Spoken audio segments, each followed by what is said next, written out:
Hello, everybody. Welcome to part 2 of our interview with Justin Marr, The Way of Archery, with my fellow host here, Jacek.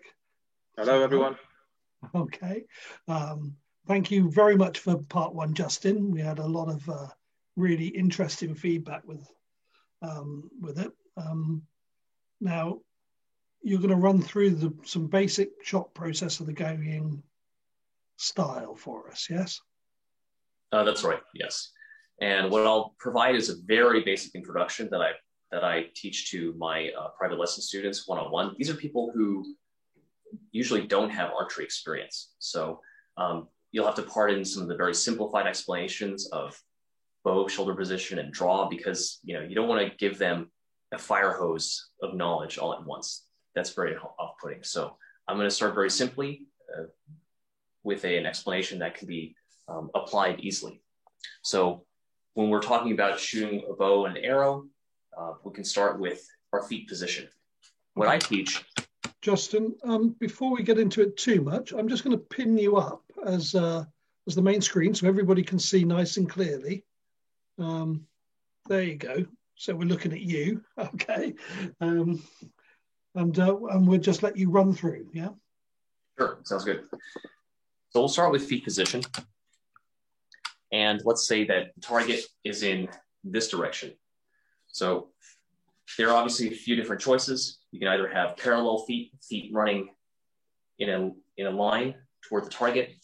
You can have a more frontal stance. Some people call this an open stance.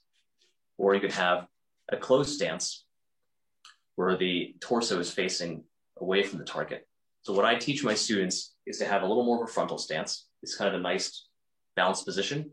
Of course, when you get more experience, you can try other foot configurations. And obviously, if you're on the field, in a sort of an unconventional shooting scenario, then you're going to have to shoot in any kind of stance, any kind of crazy stance that you encounter. But for now, about 45 degrees, facing a little more frontal to the target.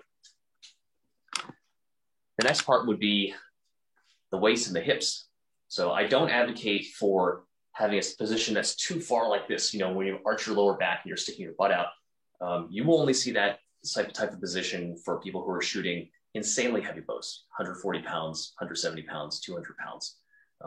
For most of us, you don't need to have that sort of flexion, that sort of bend in the lower back. So it's good to kind of keep that lower back straight, just to keep it nice and relaxed, and also have relatively good balance as well. You want to make sure that your center of gravity is between your 2 feet.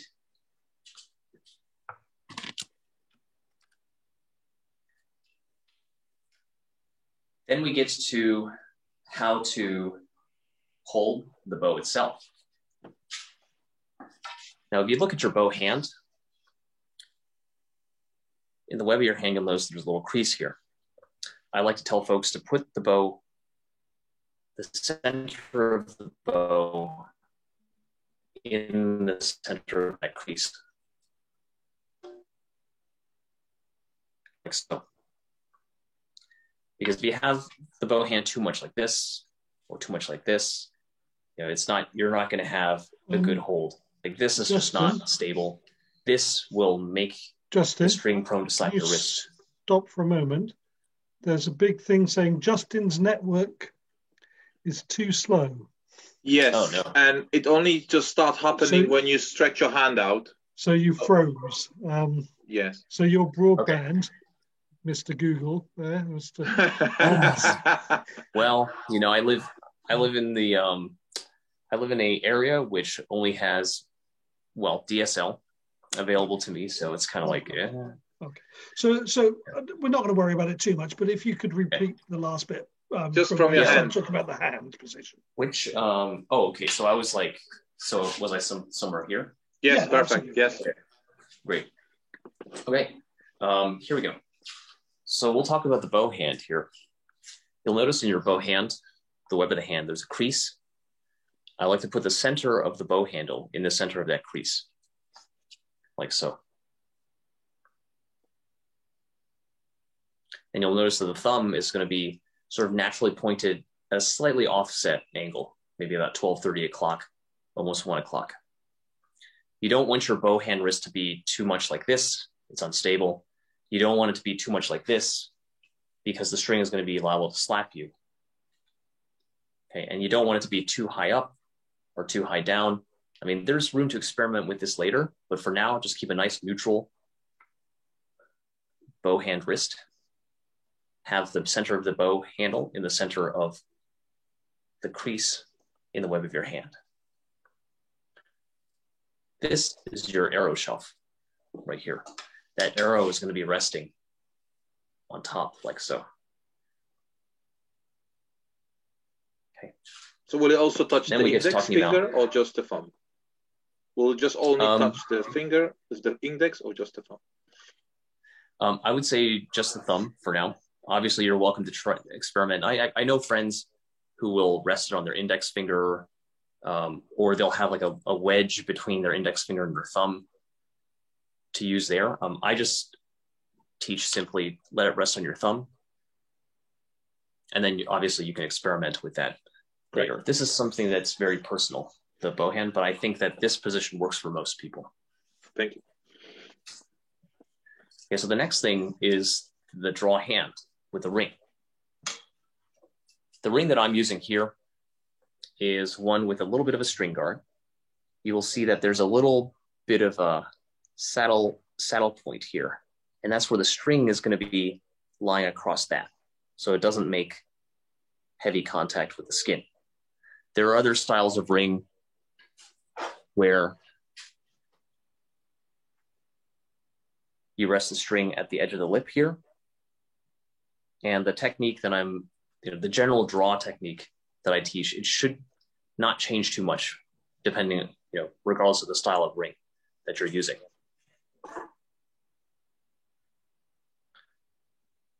So here we go.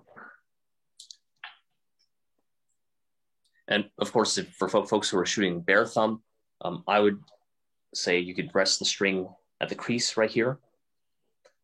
But for most people, especially if you're going to shoot bows of particular draw weight and you want to avoid having a numb thumb, then using a ring is preferred here. So the key here, there's a bit of a Goldilocks principle with the draw hand thumb. You don't want it to be too shallow. You don't want it, if you don't bend it around the string enough, then you won't have enough purchase on the string. It'll slip out before you're ready to release. If you turn it too far around like this, then for most rings, that's going to cause the ring to sort of dig into the skin of your thumb. It's not going to be very comfortable, and you're not going to have a comfortable release either. So what I'd tell folks is you want to have that ring contact surface to be about perpendicular to where the arrow is. So it's going to look a bit like this. And then simply cover the thumbnail with your index finger. There's some variation in terms of how deeply you want to hook. Too shallow is going to be a little hard to hold. Too deep, and it's going to be kind of dirty on the release. Some sort of intermediate hold should be good here. And I'll do this with an arrow. So what's important here is that you want that ring to make contact with the arrow nock here. If you're inconsistent with where you're placing that ring, like if you just pull it here, or here, or here, that creates a lot of variability that you don't want. So just to have a steady reference, put that ring, let it touch the nock. And then you can cover the index finger with the thumb. Now it's important here to let the index finger slightly touch the side of the arrow. This is why the thumb draw is good for mobile situations, because this actually prevents the arrow from falling off. See that? And one exercise that I tell students to do is, once you have this position, once you've established the thumb lock, try to rotate the bow. Horizontal this way, horizontal that way. And in fact, in the full technique, you're actually letting the bow tilt just a little bit like this as you're drawing. But that index finger on the draw hand side prevents that arrow from falling. So that's key here. Of course, you don't want it to be excessive. You don't want it to be excessive pressure either. Because if you press too hard, then it's going to kind of bend the arrow as you're drawing it and alter the flight characteristics. A light touch is good enough here. Sorry, go ahead. So the ring itself touches the middle finger, or the actual finger, the thumb itself, or does it have to be the ring touching the middle finger? I had people asking this question. You know, I know that certain techniques advocate the ring touching the middle finger. I'm agnostic to that.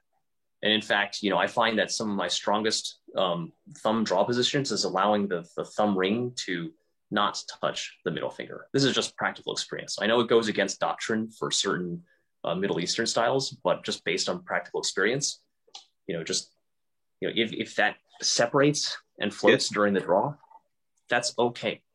And in fact, the Chinese texts don't go into too much detail about that. They just say, you know, you hook it with one finger or you hook it with two fingers, and they kind of leave it at that. Yeah, and when you mentioned that the ring touches always the arrow on the string, the ring touches yes. the knock. Mm-hmm. Will that only work with the knocking point? So let's say we don't have the knocking point, then the arrow could be pushed up, right? It could. You know, I think I advocate shooting with a knock indicator. Provides consistency. I don't know accurate shooters who shoot without a knock indicator, so it's good to have one. It could work without a knock indicator if the string is thick enough and the knock holds onto the string like rather tightly. But it's not going to be a you know, it's not something that I would teach. Right. Yeah. Something I should mention too. So I mentioned, you know, to test your draw hand, you want to kind of see if you can rotate the bow like this. Now with the bow hand, to ensure that you want to ensure that the arrow is resting on your thumb. Your thumb is that de facto arrow shelf. So I'll tell students to kind of lift the bow up and down like this. Make sure it's steady there. Because if it's slipping off, then obviously they don't quite have the angles right. And one more detail that I should mention here with the bow hand thumb, you want it to rest just below the arrow pass area of the handle. Because if you hold it too high, then you know that fletching is liable to scratch your hand on the way out. And if you hold it too low, then that arrow is probably going to porpoise as well. The key to this is that you should have your knock indicator on your bow set as low as possible, but without having the feather scratch your hand. You notice I don't wear any bow hand gloves or anything like that. Don't need it. Because I know that if I set the knock indicator at the correct height and I place my hand in a consistent position, then I'm not going to scratch myself. So it's a good indicator if we get scratch in the hand, something we're doing wrong with our bow hand. Yeah, like if it's scratching the hand, typically beginners will tense up their thumb and let it creep up like this, and then they scratch themselves, or they're not aware of where they're holding it, and so they might hold it too high on occasion. So just developing a good kind of, you know, developing some muscle memory on where to grip it is a good habit to develop. Yeah, customizing your own bow, your own bow, it can help with having some indicator point on your bow hand. So you always. Oh yeah, yeah. I mean, as an archer, it's not just about, you know, what you do in motion. It's about the preparation that you do with your equipment, right? You are just as responsible for that as you are for the shooting technique, right? Some people are like, oh well, my equipment, it was this, or that something. Well, you know, that happened and that's why I missed the shot. And it's like, well, it's your responsibility to fix your equipment before that. So, you know, you can't blame the equipment. Ultimately, the blame falls on you, right? So, yeah. So I've talked about the bow hand. I've talked about the draw hand. Now we get to a very quick explanation of the draw itself. So very simply, I tell students, point the arrow of the bow in the direction of the target. And let's start with the bow hand at about eye nose level. This does a couple of things, right? First, it encourages students to have a proper bow shoulder position. Of course, you know, beginning students will have trouble with hunching shoulders and things like that, but I tell them at least to start off with this position, keep the shoulders down. And when you're going to draw try to lead the draw with the elbow, like that. Because what you'll see sometimes with beginners is they'll try to lead with the wrist, and then they'll end up chicken winging it, right? They'll draw it kind of like this, and they'll wonder why it's so hard, right? Because they're not taking advantage of their back muscles yet. So I tell them lead with the elbow, like so. And so I will have them go through some minor dry pulls just to get used to the technique. Or sometimes I'll have them do partial draws and releases. You know, what works for you can try it out. And then full draw in this case will be when you draw far enough that the draw elbow is closed and the arrow is at about mouth level, like so. Sorry, one quick interruption. When you say Yes. closed, you mean that there's no space between your bicep and your forearm? Is that what you mean? That's correct. Yeah, that's what I mean by closed. Okay. Yep. So all the way closed here. So it looks like this. That's full draw position. Obviously, different styles prefer a shorter draw length or longer draw length. That's up for you to experiment with later on. But this is a medium draw length that it's a good middle ground that I practice for myself that I like to start my students off with as well. And then once you get to full draw, then you continue drawing back and back and back and back. And then you'll let the thumb and the index finger involuntarily let go as you continue to pull back. You know, there's some styles that advocate active opening of the fingers or a twist of the wrist here or there. It's going to really depend on the type of thumb ring that you're using or the type of style that you're practicing. But I just advocate simply let those thumb and index finger open, relax involuntarily as you keep pulling back. And then the full technique will look like so. So the hands at eye nose level, I'm going to lead the draw with my elbow as I pull back. I'm going to draw until I get to full draw where the draw elbow is closed. Then I'll keep pulling back through the release. And that's all there is to the basic shot sequence. I wouldn't expect a beginner to understand this follow through. I will tell them that this is not a forced thing. Like, we don't try to force this to happen. This is a reaction. So, but I focus on just the basics of the stance, the bow hand and the draw hand techniques, and then the basic draw, starting from here to here, and then through release. Would you recommend engaging the core muscles at all, or? You mean these yes. muscles? I don't make it huge. I just want to be in a kind of a nice balanced position. You could, but I don't make a huge deal out of it here. I think if you're in an open stance and slightly twisted, it naturally engages anyway. Yeah, and also, I think that would probably be a different kind of extended discussion right there. I have some thoughts about that, but I don't want to confuse people.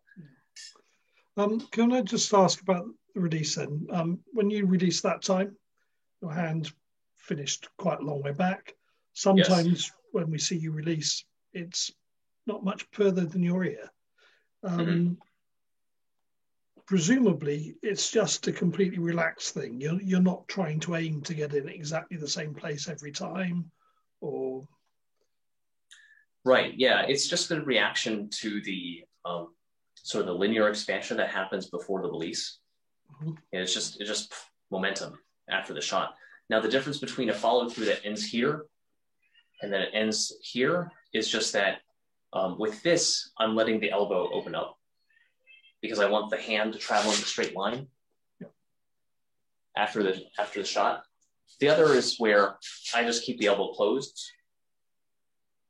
throughout the whole sequence. So if I keep the elbow closed, there's sort of a natural stopping point here. But that's custom. The follow through is custom, and it happens after the shot. So because you do see a lot of people, and they're forcing that throwaway behind them. It's yeah, and the bow arm drops as they do it. It's that force release is a problem for sure. And I talk about some of this in a video called The Release that goes into an extended discussion about the release there. But yeah, you want you basically just want to have a steady bow arm through the release sequence. If you're just using your back without regards to the stability of your bow arm and draw arm during the release sequence, then you might have something like, I'm using my back, you release like this, and that's going to just throw everything off, right? I just advocate keep that bow arm in a steady position.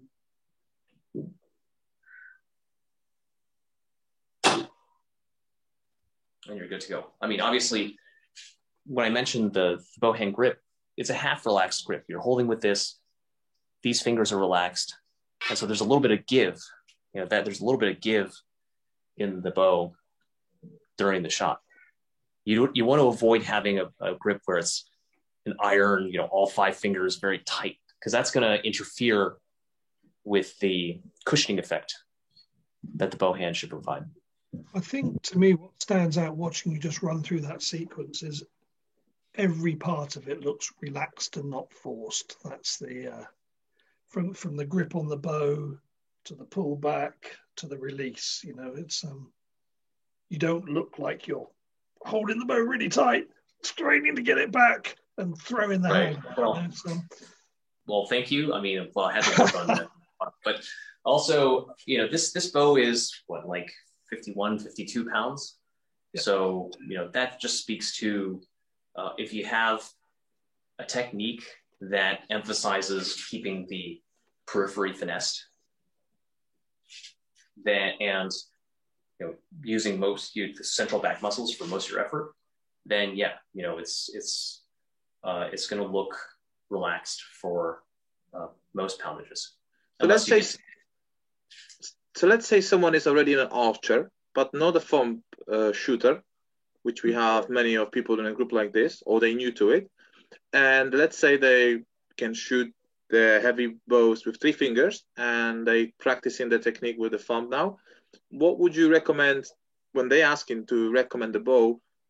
What would you recommend poundage wise? How less of the poundage they need to use to work on the technique? So let's say they're happy shooting every day 60-pound English longbow, and then of course they feel strong enough. Would be recommended for you like a draw? Of course, it's very individual, but would you recommend? Yeah, it's very individual, but I would recommend something lighter for sure. I mean, I would even start back with a introductory bow because the thing is, the alignment of the forearm here versus the alignment of the forearm here causes a different sort of activation of the back and shoulder, and also the tendon here is going to need a little bit of conditioning as well. So I would say, dial it down. If you were at 60, try it again at 30 or 40. And the thing is, the adaptation is not going to take too long either. But yeah, what do you want to say, Richard? While you're talking about the wrist and the position there, can you talk a little bit about wrist position when you're drawing back? That's a great point. Yes, thank you for bringing that back. So, bring that up. So I like to think about a rope between the ring and the draw elbow as I'm drawing. So let's say that the arrow is positioned this way. Then what I'm looking for is that this joint is straightened out.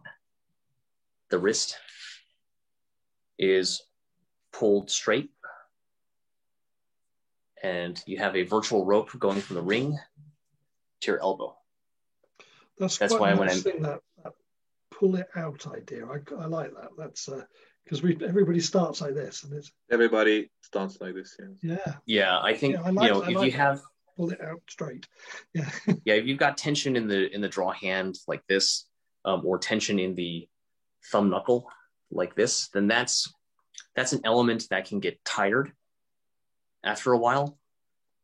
And these are peripheral elements that if you have to have active effort in maintaining these, then you're going to get tired. Or if you use a bow that's a little heavier, then that's going to get strained, and you can injure yourself that way. Like having this and pulling, like that's an easy way to kind of hurt this elbow right here. So I prefer keeping that knuckle relaxed, keeping that wrist relaxed. And it's like a rope connecting the elbow to the ring, and you're using that elbow to pull back. This keeps keeping this part relaxed, simplifies the technique, and it helps you feel a little more easygoing as you draw as well. Yeah. So as we went through all these stages, what would you recommend for the archer itself to look at while shooting? Like, because he's got his shoulders down, and then when he reaches the full draw, he's gonna go, oh, I can't see the arrow. Most of people say I can't see the arrow tip because they used to shoot 3 fingers, and that panic kind of builds in, especially for archers who's been used to shooting Western style. That becomes a symbol of maybe a little bit more with the elbow rotation as well, mediation elbow rotation and a bow arm. I think you haven't mentioned that too in the bow. Oh yeah. What should I cover first? What you see as an archer, or yeah, I mean that's the sort of question comes around when people say, "Oh, I've tried thumb release, but I don't know how to work with this because I can't see the arrow." Yeah, I think they tried the thumb release, and I think a lack of coaching is probably why people give up too soon for that. Now, as for what you see, yes, the arrow is on the other side, but you're going to have to just look through the bow. I like to open both eyes. And so what you'll see ideally is the target in sharp focus. And then the arrow in the bow will be fuzzy. It'll be sort of like... Can I just quickly interrupt? So let's say someone turns up to your first session. Would you establish the dominant eye of the archer, or would you go with the stronger hand as a draw? I would go with I've seen exceptions to both cases. The most people I know go with their eye dominance, but there are always exceptions, right? I think it doesn't hurt to try both, left-handed and right-handed. But I would usually go with eye dominance. But with your eye dominance, we will stick to drawing right hand for the right eye dominant. That's right. Yeah. It doesn't hurt to practice the other side, though. Like for me, I think practicing left-handed, because I'm a right-handed shooter, but practicing left-handed illuminated aspects of my technique that I was kind of oblivious to, and I think that improved my right-handed shooting. Thank you. Right. Run through it from scratch one more time for us, Justin. Okay. Sure. Can you describe it as you go, particularly with that shoulder? And sure. Then we're getting towards our half an hour. Sounds good. So I'll just show the upper body. Let's assume that your stance is a 45-degree stance. Your hips, your lower back is straight, and you're going to raise your bow hand to about eye-nose level, and you're going to keep the bow shoulder down below the bow hand during this. And I have a full video on the bow shoulder itself, but just kind of press that bow shoulder down and towards your spine. That should help reinforce the position here. Maintain this angle. And then with the bow hand, you have the center of the bow handle in the middle of the crease of your hand. The arrow is resting on your bow hand thumb. The thumb ring hooks around a string, touching the arrow nock. Not too shallow, not too far around, but just right here. You cover the thumb with your index finger. You allow the index finger to lightly touch the side of the arrow here. Then from here, you make sure that the thumb knuckle, the wrist are relaxed. You're creating a virtual rope between the ring and your draw elbow. Now you're going to lead the draw with your draw elbow and draw until the draw elbow is closed. Now I'm drawing until it's closed. My draw hand is right around where my ear is. Now I'm going to continue to draw back, back, back, back, back, back, back, back, back, release. And that's the basic shot in a nutshell. Does look very, very smooth, Justin. Thank you very much. We're getting towards the end of our time, unfortunately. And I know we've got loads more questions for you. So, but thank you very much. I know Jacek well, appreciates it as much as the rest of the group and me. This was going to be just a two-part series, but maybe in a couple of months we can come back and get a little bit more detailed about some of the bits. If we twist your arm a little bit, but not too hard so you can't shoot. Yeah, no, I think it's I know I'm imposing on our friendship, but I'm going to do anyway. Yeah, I'm happy to talk more about detail. I mean, I love talking shop, and talking about technique. This is kind of what I live for in terms of what I do with Chinese archery. I like to think about, Chinese archery had a lot of different hardware, but there was also a heavy emphasis on software as well. And so, I mean, I'm a software guy, so I like to talk about the techniques and getting into the details of that. But I understand it's a long-term process as well, right? I'll show you this layer, this very basic layer of the shooting process that I introduced today. And then we can go into further layers about what happens with the shoulder, with the draw, details about what are you doing with your core here and why it's not exactly one answer that fits all, right? Details about the thumb, the wrist, the draw, the release. There's so much to go into there. Yeah, I really like what you said last time in the previous part, that 80% of this is in common and the rest 20% is very individual. That's what people can find their own ways of, once they establish the right core. Yeah, exactly.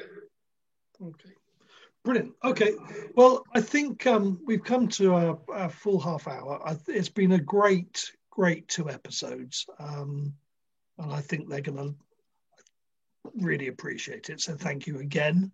I'm sorry we couldn't have your partner here with us again for the second time, but maybe in the future. Anything to add?